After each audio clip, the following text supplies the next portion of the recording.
அதிகமானவர்கள் ஆகிரத்தை மறந்து விட்டார்கள், மௌத்தை மறந்து விட்டார்கள், சக்கராத்தை மறந்து விட்டார்கள், அல்லாஹ்வை, கபரை, நரகத்தை, தண்டனைகளை, நன்மைகளை மறந்து உலகத்துக்காகவே செயல்படுகிறார்கள். துனியாதாரிகளாக மாறிவிட்டார்கள். வியாபாரம் தான் என்னுடைய நோக்கம், உலகத்தை அடைவதுதான் என்னுடைய நோக்கம், உலகத்தில் பேரையும் புகழையும் அடைவதுதான் என்னுடைய நோக்கம் என்று சிலர்கள் உலகத்துக்காகவே ஆகிவிட்டார்கள். அல்லாஹ் அந்த வாழ்க்கையை விட்டு எங்களை பாதுகாக்கும். நபி ஸல்லல்லாஹு அலைஹி வஸல்லம் அவர்கள் ஆயிஷா ரலியல்லாஹு அன்ஹா அவங்களோட மடியில் ஒரு நாள் படுத்து கொண்டிருக்கிறார்.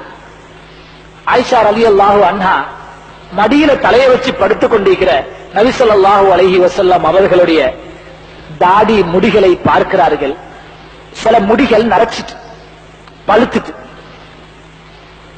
இதை கண்டு ஆயிஷா ரலியல்லாஹு அன்ஹா அவங்களுக்கு ஒரு கவலை வந்துருச்சு. ஆஹா, ரசூலுல்லாஹ் ஸல்லல்லாஹு அலைஹி வஸல்லம் அவர்களுக்கு வயசு போய்விட்டது, முடிகளும் நரைத்து விட்டது, அவசரமாக சீக்கிரமாக எங்களை விட்டு போயிடுவாங்களே என்கிற கவலை வந்து தன்னை அறியாமல் அழுது கொண்டிருக்கிறார். கண்ணீர் வடியுது. இந்த கண்ணீர் மடியிலே படுத்து கிடந்த நன்றாக தூக்கத்தில் ஆழ்ந்திருந்த நபி ஸல்லல்லாஹு அலைஹி வஸல்லம் அவரோட முகத்துல விழுந்துட்டு முடிச்சிட்டா. ஏன் ஆயிஷா அழுகிறீங்க? இல்ல யா ரசூலல்லாஹ், உங்களோட தாடி முடிகளை பார்த்தேன், தலை முடிகளை பார்த்தேன், பழுத்திருக்குது, நரைச்சிருக்குது, நீங்க உலகத்தை விட்டு போயிருவீங்கிற கவலையில நான் அழுது கொண்டிருக்கிறேன் யா ரசூலல்லாஹ் என்று ஆயிஷா ரலியல்லாஹு அன்ஹா அவர்கள் சொன்னார். நபி ஸல்லல்லாஹு அலைஹி வஸல்லம் அவர்கள், ஆயிஷாவே, ஒரு மனிதன் உலகத்தை விட்டு பிரிஞ்சிட்டா, மௌத்தாகிட்டா, அவனுக்கு அந்த மையத்துக்கு மிச்சமும் கஷ்டமான கவலையான நேரம் எது என்று கேட்டார். ஒரு கேள்வியை கேட்டாங்க மனைவி. ஆயிஷா ரலியல்லாஹு அன்ஹா அவர்கள் சொன்னார்கள், யா ரசூலல்லாஹ், ஒரு மனிதன் மௌத்தாகிட்டா அந்த மையத்துக்கு மிச்சமும் கஷ்டமான நேரம் மையத்தை வீட்டுல இருந்து வெளியெடுத்துட்டு போற நேரம் இல்லை. நபி ஸல்லல்லாஹு அலைஹி வஸல்லம், இல்ல, வேறொன்று சொல்லுங்களேன். யா ரசூலல்லாஹ், ஒரு மனிதன் மரணித்து விட்டால் அந்த மையத்துக்கு மிச்சமும் கஷ்டமான நேரம் எது தெரியுமா? கபர்ல அவரை கொண்டு தனிமையில் அடக்கிட்டு திரும்பி வாரோமே, இந்த நேரம் தான் மையத்துக்கு கவலைப்பட போகுது என்று சொன்னதற்கு நபி ஸல்லல்லாஹு அலைஹி வஸல்லம் அவர்கள் சொன்னார்கள், இல்லை ஆயிஷா, இல்ல. ஆயிஷா ரலியல்லாஹு அன்ஹா, யா ரசூலல்லாஹ், எனக்குண்டா தெரியும், நீங்களே சொல்லித்தாங்க. நபி ஸல்லல்லாஹு அலைஹி வஸல்லம் அவர்கள் சொன்னார்கள், ஆயிஷா, ஒரு மனிதன் மௌத்தாகி விட்டால், மரணித்து விட்டால், அந்த மனிதனுடைய உடம்பிலிருந்து அவனுடைய உயிர்கள் பறித்தெடுக்கப்படுகிறது. அந்த உயிர்கள் உடம்பிலிருந்தும் நரம்பிலிருந்தும் எலும்புகளிலிருந்தும் பறித்து எடுக்கப்படும் அந்த வேகத்திலே அந்த உடம்பு புண்ணா போய்விடுகிறது. எந்த ஒரு மையத்தும் அந்த காட்சியை தாங்க மாட்டார்கள். ஒரு மனிதன் மரணித்து விட்டால் உடனே என்ன செய்கிறார்கள்? வீட்டில் உள்ளவர்கள் வருகிறார்கள், அடி கழுவ வேண்டும், குளிப்பாட்ட வேண்டும் என்கிறதுக்காக வருகிறார்கள். அந்த மையத்தை உடுத்திருந்த சட்டையை, சாரத்தை, உடுப்புகளை கலட்டுகிறார்கள். கலட்டத் தொடங்கும் பொழுது அந்த மையத்து ஒரு சத்தம் வைக்கிறது, ஐயுகல் ராசில், என்னை குளிப்பாட்டுபவனே, என்னை குளிப்பாட்ட வந்திருப்பவனே, இப்பொழுதுதான் என்னுடைய உடம்பிலே உயிர் கலட்டப்பட்டு உடம்புகள் புண்ணா போயிருக்கிறது.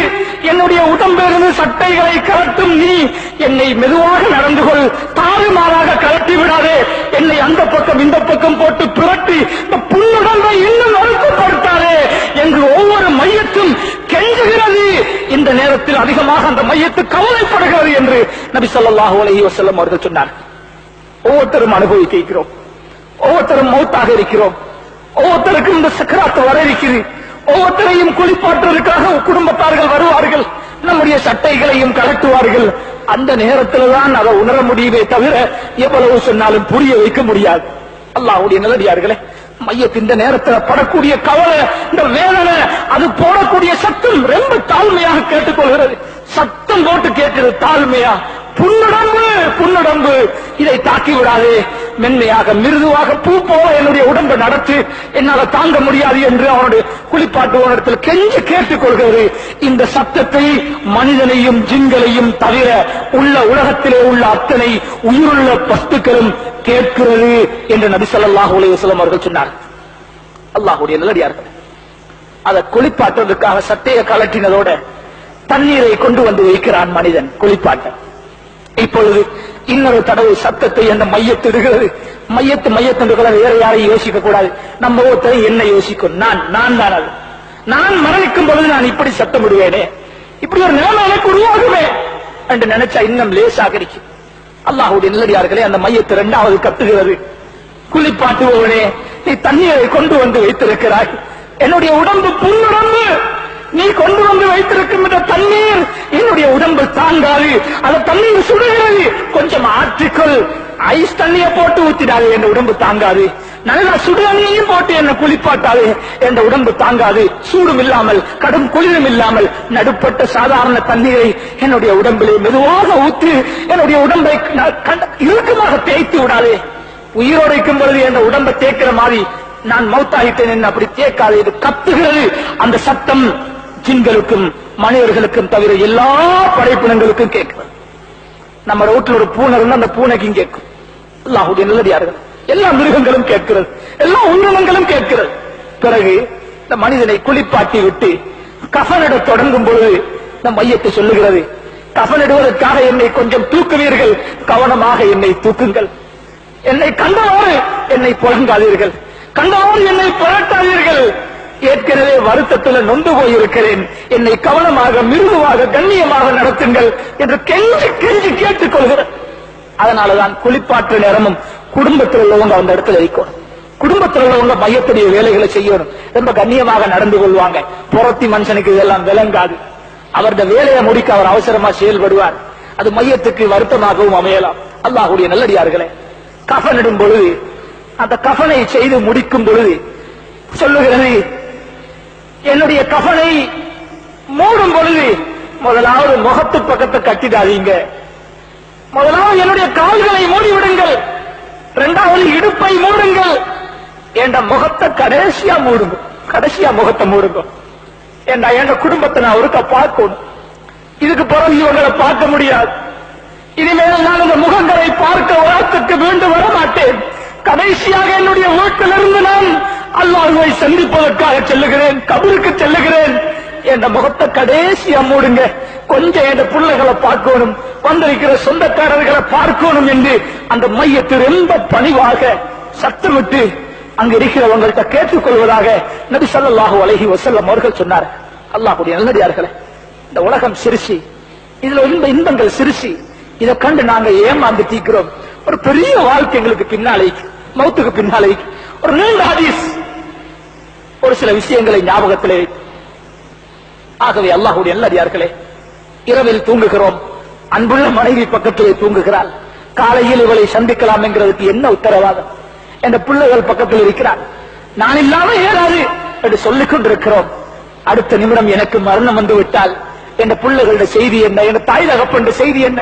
என்னை பெற்றவர்கள் இப்பொழுது கபரில் இருக்கிறார்கள், கூட பிறந்தவர்கள் கபரில் இருக்கிறார்கள். இந்த நிமிடம் என்ற வெள்ளிக்கிழமை இந்த நேரத்தில் அவர்களுடைய கபரிலே அவர்களுக்கு என்ன நடந்து கொண்டிருக்கிறது? என்ன நடக்கிறது? சிந்தித்து பாருங்கள் சகோதரர்கள், என்ன நடக்கிறது? சொர்க்கத்தில் இருக்கிறார்களா? நரக படுகொலையில் இருக்கிறார்களா? அவர்களுடைய நன்மையின் காரணமாக கபரில் இருந்து உயர்த்தப்பட்டு சுவர்க்கத்துக்கு சென்று விட்டார்களா?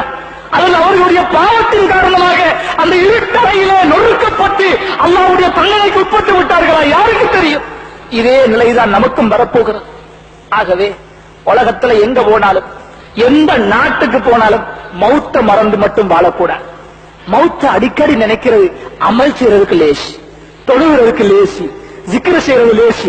மௌத்தை நினைக்கிறவன் அமல் லேசி, ஜிக்ர் லேசி, குர்ஆன் ஓதுறது லேசி, குடும்பத்தை தீனுடைய அடிப்படையிலே, இஸ்லாமிய அடிப்படையிலே வழிநடத்துறது லேசி, வியாபாரம் செய்யறது லேசி, ஹலாலாக நடந்து கொள்றது லேசி, ஹராத்திலிருந்து தவிர்ந்து கொள்றது லேசி, மௌத்தை முன்வைத்து வாழும் பொழுது.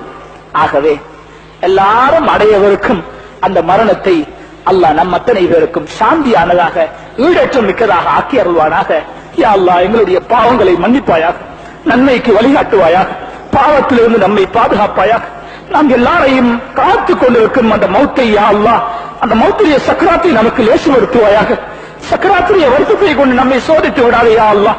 நம்முடைய உடம்புகள் தாங்காது யா அல்லாஹ். உன்னுடைய அருள் தேவை யா அல்லாஹ். உன்னுடைய கிருபை நமக்கு தேவைப்படுகிறது யா அல்லாஹ். நமக்கு நேரான வழியை காட்டுவாயாக. உனக்கு விருப்பமான வாழ்க்கையை நசீபாக்குவாயாக.